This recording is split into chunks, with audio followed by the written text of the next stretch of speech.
जिस माँ बाप का जवान बेटा या बेटी चली जाती है तो उस पर उससे बड़ा कोई तकलीफ नहीं होती। ये हम सब भारतीयों के लिए बहुत ही खुशी और गर्व की बात है कि 2030 में कॉमनवेल्थ गेम्स की मेजबानी भारत कर रहा है। प्रधानमंत्री जी के नेतृत्व में इतने बड़े गेम्स का आयोजन होने जा रहा है, तो मुझे बहुत ही ज्यादा खुशी है।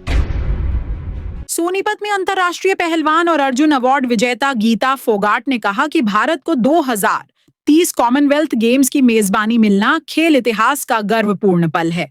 उन्होंने कहा कि पिछले 15 वर्षों में खेलों में हुए बदलावों ने खिलाड़ियों के प्रदर्शन को नई ऊंचाइयों तक पहुंचाया है। गीता ने उम्मीद जताई कि 2030 में माहौल 2010 के गेम्स से भी ज्यादा ऊर्जा और जुनून भरा होगा। गीता फोगाट ने बताया कि प्रधानमंत्री मोदी के सीधे संवाद और खेलो इंडिया व टॉप स्कीम जैसे प्रोग्राम्स ने खिलाड़ियों में नई ऊर्जा दी है। पहले जहां कम टूर्नामेंट्स होते थे, अब पूरे साल प्रतियोगिताएं होती हैं, जिससे प्रदर्शन लगातार सुधर रहा है। उन्होंने खिलाड़ियों को सलाह दी कि 2030 के लिए अभी से पूरी मेहनत करें।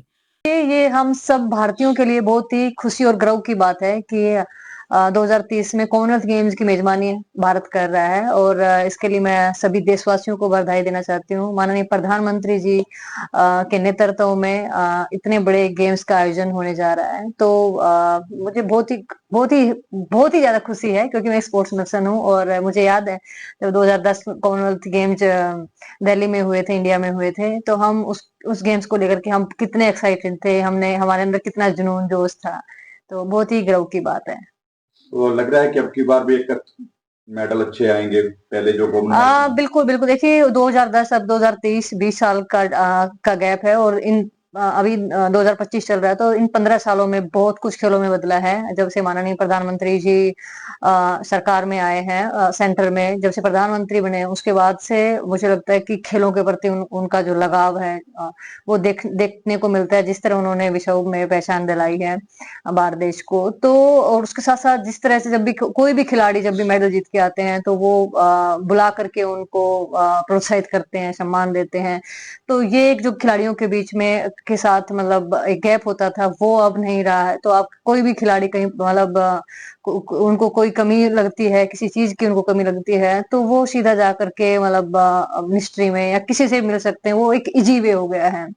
तो और अगर मैं सुविधाओं की बात करूं, खेलों के जिस तरह से खेलो इंडिया स्टार्ट किया गया, टॉप स्कीम स्टार्ट की गई, क्योंकि इनसे बहुत ज्यादा बेनिफिट खिलाड़ियों को मिला है। कि मुझे याद है जब हम 2010 में थे, तब एक दो स्पॉन्सर ही होते थे, और आज इतने स्पॉन्सर खिलाड़ियों के पास हैं।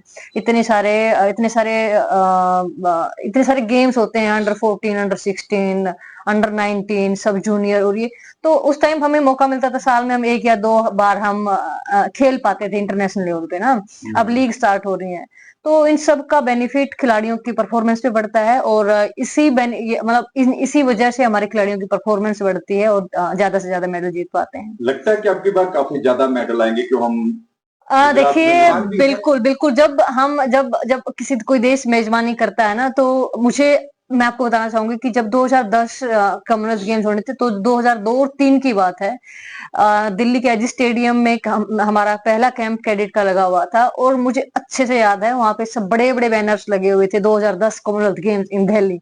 और वो उस 7 साल मतलब का डिफरेंस था उस टाइम पर। और जब हम देखते थे कि इंडिया में होंगे, तो मतलब उस टाइम से ही एक जोश था कि मैं 2010 के कॉमनवेल्थ गेम्स में खेलूंगी। और जब जैसे जैसे नजदीक आते गए, 2 साल पहले हमारा नेशनल कैंप लग गया, तो 2 साल तो बिल्कुल 2 दिन के बराबर लगे, क्योंकि मेहनत करते हुए तो काफी टाइम मतलब वो दिन एक एक दिन बड़ा मुश्किल था, लेकिन जो वो टाइम था ना, तो वो भागता भागता हुआ नजर आया। तो मैं सभी खिलाड़ियों को यही कहना चाहती हूँ, जो हर स्पोर्ट्स में, क्योंकि अभी लगता है कि 2025 से 2030 बहुत दूर है, लेकिन दूर नहीं है। जो खिलाड़ी मेहनत कर रहे हैं, जो किसी भी कौन से भी गेम में है, तो आप जी जान से जुड़ जाइए, क्योंकि ये इंडिया में हो रहा है। और इससे बड़ा प्लेटफॉर्म, इससे बड़ा मुझे लगता है कि स्पेशली इंडियन जो एथलीट है उनके लिए कोई प्लेटफॉर्म नहीं हो सकता। क्योंकि जब आप अपनी धरती पर अपने देश के लिए खेलते हैं, और आपको आपके आपके अपने दर्शक, आपको चाहने वाले आपको क्लैप करते हैं, आपको मोटिवेट करते हैं, आप जब आप इंटर करते हो अपने पोडियम पे खेलने के लिए स्टेडियम में, तो वो एक अलग ही जोश होता है और वहां पर मेडल जीतना, मुझे लगता है कि उससे ज्यादा गर्व की बात खिलाड़ी के लिए कोई नहीं हो सकती। आप पार्टिसिपेट कर रहे हैं? देखिए, मैं आपसे बात कर रही हूँ, आपने मुझे पूछा तो मेरे खुद के अंदर इतना जोश, और मतलब मैं ये सोच रही हूँ, जब से मैंने ये न्यूज पढ़ी है कि कॉमनवेल्थ गेम्स इंडिया में हो रहा है, तो मेरा खुद का खेलने का मन कर रहा है कि काश मैं खेल पाती और काश मैं खेल पाऊं। लेकिन अभी मतलब एक रेसलर के लिए मुझे लगता है कि जो जितनी फिटनेस चाहिए, जितना आपको, तो मेरी काफी इंजरीज काफी हैं, तो मुझे मैं पार्टिसिपेट मैं नहीं कर पाऊंगी। लेकिन मैं जो यंगस्टर है उनको मैं कहना चाहती हूँ कि बस जी जान से जुट जाइए, हम आपको मेडल जीतते हुए देखना चाहते हैं और आपके लिए हम क्लैप करना चाहते हैं। हरियाणा में हाल ही में एक युवा खिलाड़ी की मौत पर गीता फोगाट ने गहरा दुख व्यक्त किया। उन्होंने कहा कि माता-पिता के लिए यह सबसे बड़ा दुख है। गीता ने सुरक्षा और सतर्कता पर जोर देते हुए कहा कि कई बार ऐसी घटनाएं इंसान के हाथ में नहीं होती। गीता ने कहा कि नई बिल्डिंग के साथ-साथ पुराने स्टेडियमों की मरम्मत और नियमित देखरेख जरूरी है। लापरवाही गंभीर हादसों का कारण बन सकती है। उन्होंने युवा खिलाड़ियों को प्रेरित किया कि वे देश के लिए ज्यादा से ज्यादा मेडल लाएं और पूरी तैयारी करें। बहुत ही दुख की बात है, और इस दुख की घड़ी में हम सब तो उन परिवार वालों के साथ हमारी साथ होना है ही। लेकिन जिस परिवार का बेटा, जवान बेटा चला जाता है, उनके मतलब उनके पेरेंट्स, हम सुबह ही हम बात कर रहे थे कि मतलब बचपन में सुनते थे ये चीजें कि जिस माँ बाप का जवान बेटा या बेटी चली जाती है तो उससे बड़ा कोई तकलीफ नहीं होती। और ये वाकई में, अब जब मेरा खुद का बेटा है, 5 साल का भी है, तो मैं एक माँ होने के नाते मैं मतलब समझ सकती हूँ कि जिसका बेटा चला गया है तो उस परिवार पर क्या बीत रही होगी।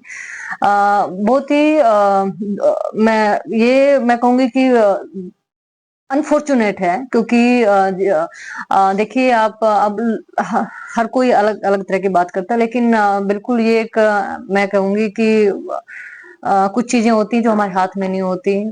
अब काश रह जाता है कि काश मतलब जो भी बास्केटबॉल का जो नेट था, जो भी पोल था, उसको पहले देख लिया होता या निगरानी की होती, तो ये बहुत ही अनफॉर्चुनेट रहा है। आप एक प्लेयर हैं, जी। आपको नहीं लगता कि ऐसी फैसिलिटी मिलनी चाहिए, उनकी जांच होनी चाहिए सभी? देखिए, बिल्कुल आप सही कह रहे हैं कि मैं एक्चुअली मैं देखती भी हूँ कि हमारे जो जितनी भी बिल्डिंग्स होती हैं, जो भी स्पोर्ट्स साई में लगा लीजिए आप, कहीं पर भी जो स्टेडियम बने हुए हैं, वहां पे नई बिल्डिंगों के ऊपर ज्यादा जोर रहता है कि नया नया नया। लेकिन मैं समझती हूँ और मैं चाहती हूँ कि जो हमारी जो पुरानी बिल्डिंग्स या पुराने जो भी स्टेडियम में जो भी ग्राउंड्स हैं, चाहे वो किसी भी बास्केटबॉल का, हैंडबॉल का हो, रेसलिंग में, तो उन जो पुरानी चीजें, उनकी देखरेख प्रॉपर तरीके से उनकी होनी चाहिए और उनकी मरम्मत साथ ही साथ होती रहनी चाहिए, ताकि जो अब ये हमारे 2 होनहार जो खिलाड़ियों के साथ जो हुआ है, जो आज चले गए हैं जिंदगी से, तो ऐसा आने वाले और किसी खिलाड़ी के साथ ना हो। देखिए, मैं एक किस्सा भी मैं शेयर करना चाहती हूँ कि ये कुछ चीजें होती हैं कि मतलब आपको पता नहीं कि मौत कहाँ पे आ जाए, वो वाली चीज है। क्यों, मुझे याद है कि 4-5 साल पहले हमने घर में एक रॉक क्लाइंबिंग का रस्सा लगाया हुआ था, एक पेड़ के ऊपर बांधा हुआ था, और मेरे हस्बैंड उसको रॉक क्लाइंबिंग कर रहे थे, और हम मतलब करते रहते हैं रॉक क्लाइंबिंग ना। तो एक दिन मतलब ऐसे ही रॉक क्लाइंबिंग वो कुछ 8-7 फीट के ऊपर होंगे, वो रस्सा टूट जाता है, और वो मतलब क्योंकि हाइट कम थी, वो गिरे, और 2-3 मतलब 10-15 सेकंड वो गिरे रहे। हमारे पास कैमरा भी था, हमने रिकॉर्डिंग में देखा बाद में, तो 10 सेकंड तक वो मतलब उन्होंने उठे, और मतलब उसको झटका आया। लेकिन हो सकता है कि वो और 15 फीट के होते तो मतलब कोई नहीं जानता, कुछ भी हो सकता है। तो ये वो चीजें एक्सीडेंटली हम कह सकते हैं, लेकिन हाँ, लेकिन कुछ ना कहीं ये जो चीजें हैं, जो स्टेडियम्स हैं, जो भी ग्राउंड्स हैं, उनकी देख रेख उनकी करनी चाहिए। अपने शहर की हर ताजा खबर के लिए हमारे चैनल SNA न्यूज को सब्सक्राइब करें, लाइक करें, कमेंट करें व शेयर करें। बेल आइकन दबाना ना भूलें। हमारे अन्य सोशल मीडिया प्लेटफॉर्म्स पर भी हमें फॉलो करें।